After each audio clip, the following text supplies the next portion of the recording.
வணக்கம். இந்திய நேரப்படி காலை 6 மணி. ஜெம் தலைப்புச் செய்திகள்.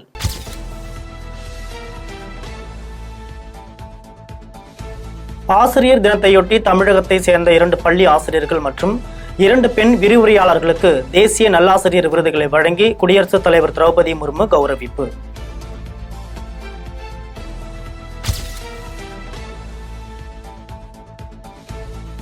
தமிழ்நாட்டில் அரசு பள்ளிகளின் தரம் குறைந்திருப்பதாக ஆளுநர் RN ரவி விமர்சனம். சென்னை ஆளுநர் மாளிகையில் நடைபெற்ற ஆசிரியர் தின விழாவில் ஆளுநர் RN ரவி பேச்சு.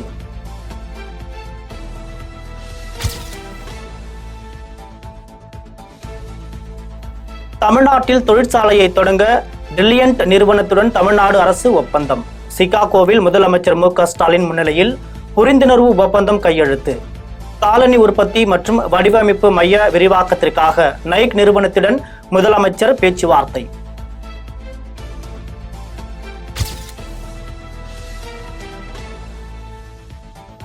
தன் மீதான விமர்சனங்கள் குறித்து தமக்கு கவலை இல்லை என மத்திய நிதியமைச்சர் நிர்மலா சீதாராமன் கருத்து. எந்த வேலையும் தாழ்வானது இல்லை, மக்களுக்கு சேவை செய்வதே தமது நோக்கம் என்றும் பேச்சு.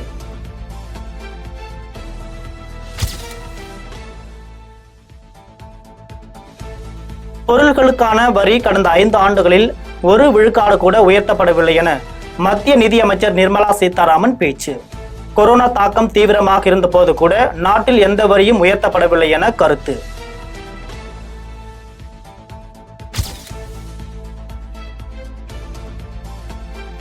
மூன்றாவது முறையாக பாரா ஒலிம்பிக் பதக்கம் வென்ற மாரியப்பன் தங்கவேலுவுக்கு தொலைபேசி மூலம் வாழ்த்து தெரிவித்து அமைச்சர் உதயநிதி ஸ்டாலின்.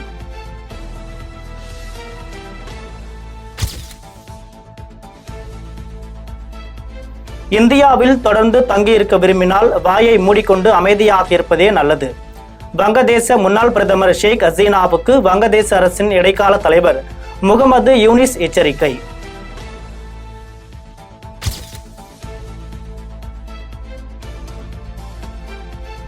மதுரை ஆவின் நிர்வாக சீர்கேட்டை வீடியோவாக வெளியிட்ட ஊழியரை சஸ்பெண்ட் செய்தது கடும் அராஜகத்தின் உச்சம் என எடப்பாடி பழனிசாமி கண்டனம். தவறை சுட்டிக்காட்டிய நிறுவன ஊழியரை உடனடியாக மீண்டும் பணி அமர்த்தவும், தவறிழைத்தவர்கள் மீது கடும் நடவடிக்கை எடுக்கவும் வலியுறுத்தல்.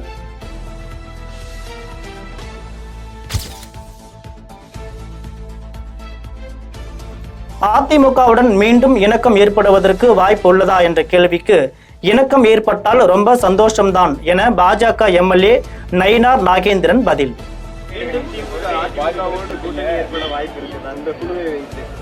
மீண்டும் அதிமுகவோடு ஒரு இணக்கம் ஏற்படுவதற்கான வாய்ப்பு இருக்கு. அதாவது இணக்கம் வந்தா ரொம்ப சந்தோஷம்தான். தமிழக வெற்றி கழகத்தை தடுத்து நிறுத்துவது திமுகவின் நோக்கம் கிடையாது என அமைச்சர் ஏவாவேலு கருத்து. விஜயின் கட்சி மற்றும் புதிய படத்தை திமுக தடுக்க முயற்சிக்கிறது என கூறுவது தவறான தகவல் என்றும் விளக்கம். அவர் கட்சி ஆரம்பிக்கிறான்னு சொல்லும் போதே தலைவர்கிட்ட சொல்லும் போது வாழ்த்துக்கள் சொன்னாரு.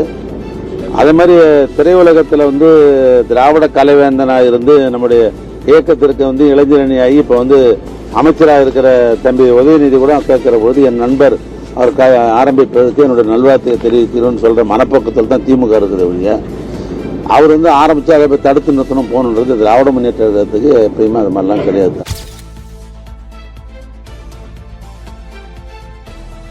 விஜயின் தாவேகா மாநாட்டிற்கு அனுமதி கொடுப்பதில் என்ன பிரச்சனை என்று பிரேமலதா கேள்வி.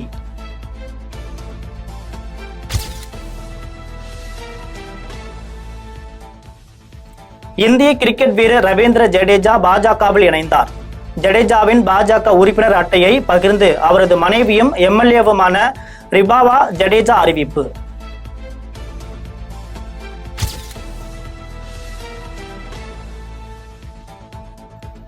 ஆம்ஸ்ட்ராங் கொலை வழக்கில் மேலும் 3 முக்கிய குற்றவாளிகள் விரைவில் கைது செய்யப்படுவார்கள் என சென்னை காவல் ஆணையர் அருண் தகவல். வழக்கில் குற்றம் சாட்டப்பட்டோரின் சொத்துக்களை கணக்கெடுத்து பறிமுதல் செய்ய நடவடிக்கை என பேச்சு.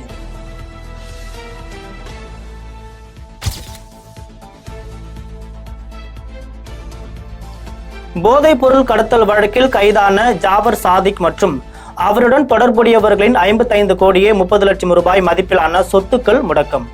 சட்டவிரோத பண பரிவர்த்தனை வழக்கில் அமலாக்கத்துறை நடவடிக்கை.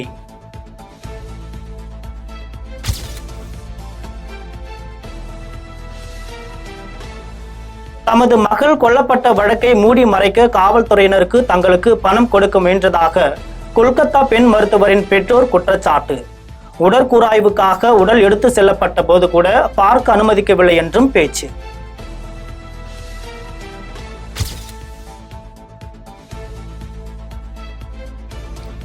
தமிழ் திரைப்பட இயக்குனர் ஒருவர் தன்னை பாலியல் ரீதியாக துன்புறுத்தி அடிமை போல நடத்தியதாக மலையாள நடிகை குற்றச்சாட்டு. தாம் 18 வயதாக இருந்தபோது தம்மை மகள் என அழைத்தபடி தொடர்ந்து அத்துமீறியதாகவும் பேச்சு.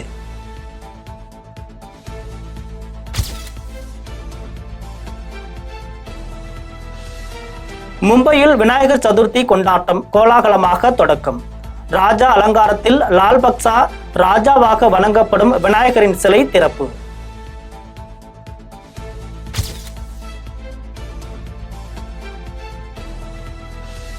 விநாயகர் சிலைகளை கரைப்பதற்கு கட்டணம் நிர்ணயிக்க வேண்டும் என்று பசுமை தீர்ப்பாயத்தின் உத்தரவை ஏற்க தமிழ்நாடு மாசு கட்டுப்பாட்டு வாரியம் மறுப்பு. மக்களின் மத வழிபாடு உரிமை உணர்வு சார்ந்தது என்பதால் அதை செயல்படுத்த சட்ட ரீதியான செயல்முறை தேவை என்று அறிக்கை தாக்கல்.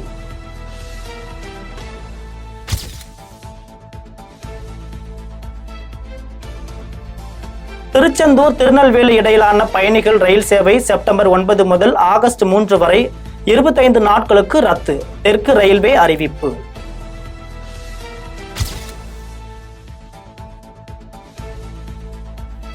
தீபாவளியையொட்டி அரசு போக்குவரத்து கழக பேருந்துகளில் பயணிக்க இதுவரை 19,854 டிக்கெட்டுகள் முன்பதிவு செய்யப்பட்டுள்ளதாக போக்குவரத்து துறை அறிவிப்பு.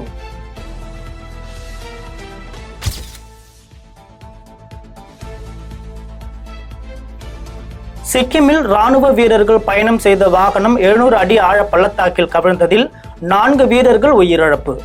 மேற்கு வங்கம் பிடாங் பகுதியிலிருந்து சூலுக் பகுதியை நோக்கி சென்றபோது விபத்து.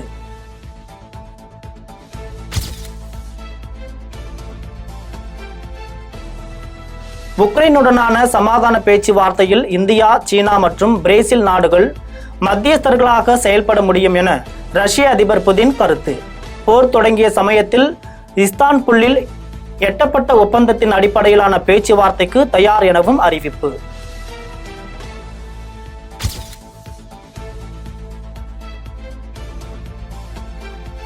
அமெரிக்க அதிபர் தேர்தலில் கமலா ஹாரிஸ் வெற்றி பெற வேண்டும் என ரஷ்யா விரும்புவதாக அதிபர் புதின் கருத்து. ட்ரம்ப் அதிபராக இருந்தபோது ரஷ்யா மீது ஏராளமான பொருளாதார தடைகளும் கட்டுப்பாடுகளும் விதிக்கப்பட்டதாகவும் பேச்சு.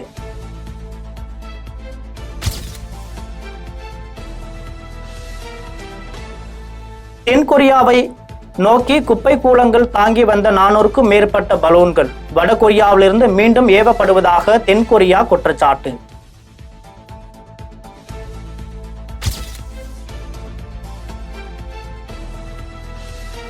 பூமியின் வளிமண்டலத்தில் 1 மீட்டர் சுற்றளவு கொண்ட விண்கல் நுழைந்ததாக ஐரோப்பிய விண்வெளி நிறுவனம் தகவல். பிலிப்பைன்ஸ் நாட்டு வான்வெளியில் இரவு வேளையில் விண்கல் தீப்பிடித்து வானத்தை ஒளிர செய்த வீடியோ காட்சி வெளியீடு.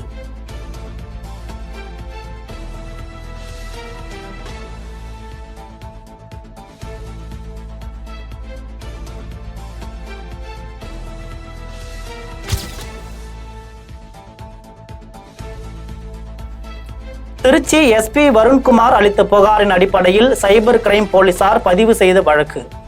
நாம் தமிழர் கட்சி நிர்வாகி சாட்டை துரைமுருகனுக்கு முன் ஜாமீன் வழங்கி உயர்நீதிமன்ற மதுரை அமர்வு உத்தரவு.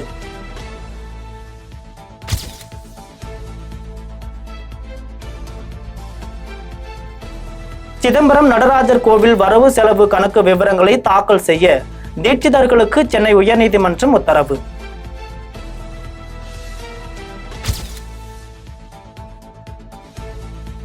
தங்களது இணைய பக்கத்தை எடிட் செய்து தவறான தகவல் பதிவிட்டோரின் விவரத்தை வெளியிடாத விக்கிபீடியா மீது ANI செய்தி நிறுவனம் தொடர்ந்த வழக்கு.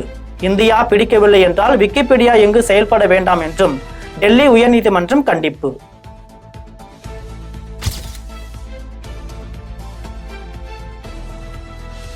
அரசு பள்ளி கல்லூரிகளில் நாப்கின் இயந்திரங்கள் காட்சி பொருளாக உள்ளதாக தமிழக அரசுக்கு எதிராக தாமாக முன்வந்து நீதிமன்ற அவமதிப்பு வழக்கு. 2016ஆம் ஆண்டு உயர்நீதிமன்றம் பிறப்பித்த உத்தரவை அமல்படுத்தவில்லை என்றும் உயர்நீதிமன்ற பொறுப்பு தலைமை நீதிபதி அமர்வு உத்தரவு.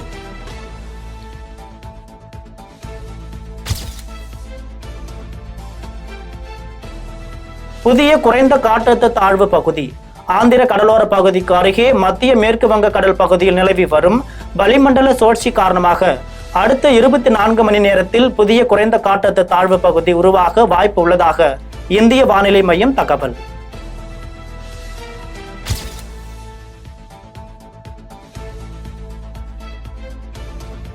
ஆஸ்திரேலியா அணிக்கு எதிரான T20 தொடருக்கு இங்கிலாந்து அணியின் கேப்டனாக பில் சால்ட் நியமனம். காயம் காரணமாக ஜாஸ் பட்லர் T20 அணியில் இடம்பெறவில்லை. ஒருநாள் தொடரின் போது ஜாஸ் பட்லர் அணிக்கு திரும்புவார் என்றும் அறிவிப்பு.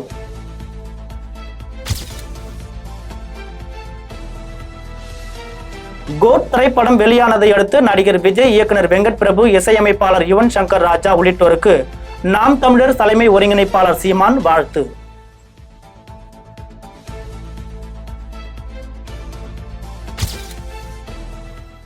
இத்துடன் ஜெம் செய்திகள் நிறைவடைகின்றன. மீண்டும் ஜெம் செய்திகள் காலை 8:30 மணிக்கு. உடனுக்குடன் செய்திகளை காண GemLive.tv என்ற இணையதளத்தில் இணைந்திருங்கள். நன்றி, வணக்கம்.